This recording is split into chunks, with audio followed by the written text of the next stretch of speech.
Lockdown से पहले चुनचुन एक कंस्ट्रक्शन कंपनी में काम किया करता था, पर लॉकडाउन में चुनचुन की नौकरी छूट गई। चुनचुन अपने गांव आ गया। चुनचुन के घर में चुनचुन की पत्नी सोना और उसकी बेटी टिमटिम ही थे। पापा पापा, क्यों ना हम पेड़ लगाएं? पेड़ हमारे वातावरण के लिए बहुत अच्छे होते हैं। हमारे स्कूल में भी यही बताया जाता है। हाँ बेटे, पेड़ हमारे वातावरण के लिए बहुत अच्छे होते हैं। देखा सोना, हमारी टिमटिम कितनी समझदार हो गई है। हाँ, आखिर गई तो मुझ पर ही है। तो क्या मैं मूर्ख हूँ? मैंने ऐसा तो नहीं कहा। ओहो, आप दोनों लड़ना बंद करो।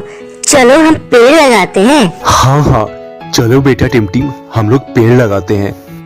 इसके बाद चुनचुन और टिमटिम दोनों अपने घर के पीछे आ जाते हैं और एक छोटा सा पौधा लगाते हैं।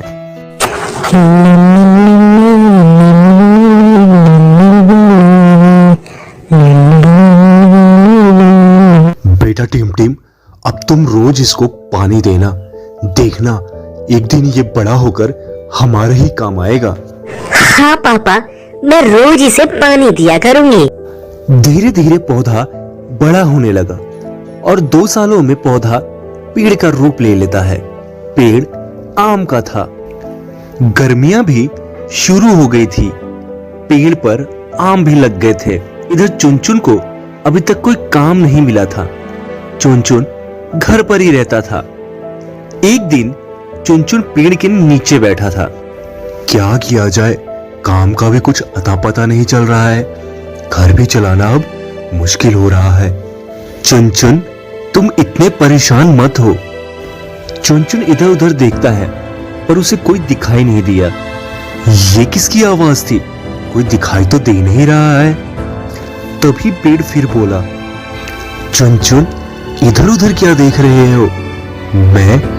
मैं तुम्हारा साथी हूं। ये कौन है जो मुझे पुकार रहा है? दिख तो कोई भी नहीं रहा। चुनचुन, मैं तुम्हारे आम का पेड़ बोल रहा हूं। क्या तुम बोल सकते हो? हाँ, मैं बोल सकता हूं। तुम इतने उदास क्यों हो? क्या बात है? मैं काम को लेकर बहुत परेशान हूं।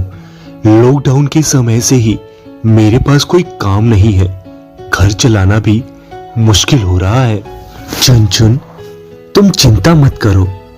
तुमने मुझे जिंदगी दी है, तो मेरा फर्ज भी तुम्हारे लिए कुछ बनता है। एक काम करो, तुम मेरे सारे आम तोड़ लो और इसे ले जाकर बाजार में बेच लेना। तुमको एक अच्छी कीमत मिल जाएगी और तुम्हारे पूरे साल का काम भी चल जाएगा। बात तो सही है तुम्हारी। ठीक है, मैं तुम्हारे आम बेचकर इस साल का काम चला लेता हूं दोस्त। उस दिन से पेड़ और चुनचुन में गहरी दोस्ती हो गई। चुनचुन रोज देर तक बैठकर पेड़ से बातें किया करता था। एक दिन चुनचुन की नौकरी लग गई और वो बिना पेड़ को बताए नौकरी पर चला गया। 2 साल बीत गए थे। पेड़ अभी भी चुनचुन का इंतजार किया करता था।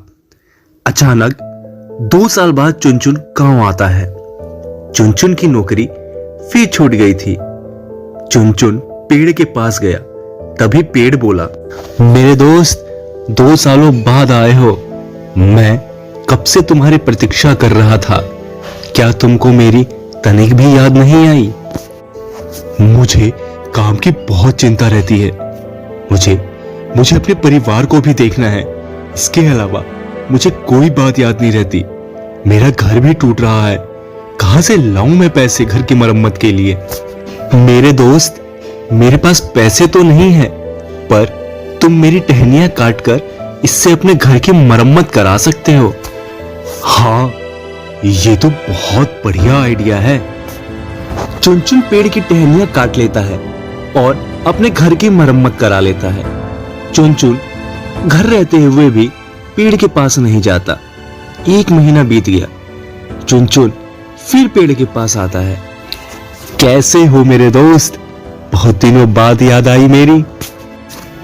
मुझे अपनी सोना के लिए अलमारी बनवानी है। बहुत परेशान कर रखी है। कहां से लाऊं पैसे मैं समझ नहीं आ रहा, इसीलिए परेशान हूं। मेरे दोस्त, मैं तुम्हें पैसे तो नहीं दे सकता, पर तुम मुझे काटकर अपनी सोना के लिए अलमारी बनवा सकते हो। हाँ, ये तुमने बहुत अच्छा सुझाव दिया। चुनचुन पेड़ को काट लेता है और अलमारी बनवा लेता है। पेड़ के पास अब बस उसकी जड़ ही रह जाती है। चुनचुन फिर कुछ महीनों पेड़ से नहीं मिलता। पेड़ उसका इंतजार कर रहा होता है। तभी कुछ महीने बाद चुनचुन पेड़ के पास फिर वापस जाता है। मेरे दोस्त, आ गए तुम, पर मेरे पास अब तुमको देने के लिए कुछ नहीं बचा है। अब तो बस मेरे पास मेरी जड़ें ही बची हैं। चाहो तो इसे भी ले सकते हो अगर तुम्हारे काम आ जाए तो, पर तुम बस मेरे पास अपनी जरूरतों के लिए ही आए। तुमने मुझे अपना दोस्त कहा था, मैंने भी तुमको अपना दोस्त माना था। मैंने अपनी दोस्ती निभाई, पर शायद तुम अपनी दोस्ती भूल गए मेरे दोस्त। तब चुनचुन को एहसास होता है कि उसने सच में बड़ी गलती की है। चुनचुन बोला, मुझे माफ कर दो दोस्त, मैंने अपने लालच में तुमको बर्बाद कर दिया। ये दुनिया पेड़ की कीमत नहीं समझ रही, बस यूं ही अपने काम के लिए इसे यूज कर रही है और जरूरत पड़ने पर उनको काटकर अपनी जरूरतों को पूरा कर लेती है। मुझे मेरी गलती का एहसास है। मैं अब से बस पेड़ ही लगाऊंगा और उन्हें काटने की हिदायत किसी को भी नहीं दूंगा, और हम दोनों अब हमेशा ही साथ रहेंगे। उसके बाद चुनचुन ने बहुत सारे पौधे लगाए। कुछ सालों में सभी पौधे पेड़ बन गए और चुनचुन उन पेड़ों की देखभाल करता और उनके साथ ही अपना समय बिताता। तो फ्रेंड्स, पेड़ हमारी जरूरत है, पर पेड़ों को भी हमारी जरूरत होती है। हमें भी उनको समझना चाहिए।